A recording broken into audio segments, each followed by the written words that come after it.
filannoo marsaa torbaffaa kanallee akka dargaggeessa tokkootti haala gaariitiin qophaa'ee jira. Filachuudhaaf akkuma jiraata tokkotti kaardii fudhatee jira amma. Filannoo jechuun biyya tokkooti keessattuu akka biyya keenya kanaatiif filannoon bu'aa guddaa qaba. Keessattuu biyyi kun biyya hariitiidhaan gara fuulduraatti imalaa jirtudha. Kanaaf jecha biyyoota guddinarra jiran kana keessatti filannoon dansa jedhee tayyaadha. Mootummaa naaf ta'a biyya kana gara fuulduraatti imalchiisa.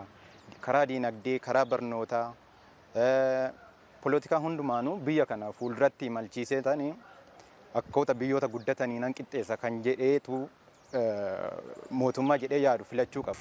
Uummata irraa kan eegamu qabu mootummaa mataa isaatiif ta'e yookaan immoo kan isaa deeggaruu danda'u, kan isa jiraachisuu danda'u, gara fuulduraatti illee abdii kan isatti horuu danda'u tokko uummanni beekee waa'ee dhaabbata sanaa beekee faayidaa inni kennuu danda'u illee beekee karaa ifa ta'een filachuu akka inni danda'u dhaamsan qabaatu. Filannoo kanaan duratti marsaa filannoo torbaffaa qofaadha kan inni filachuudhaaf qophaa'amanii fudhadheen beeku.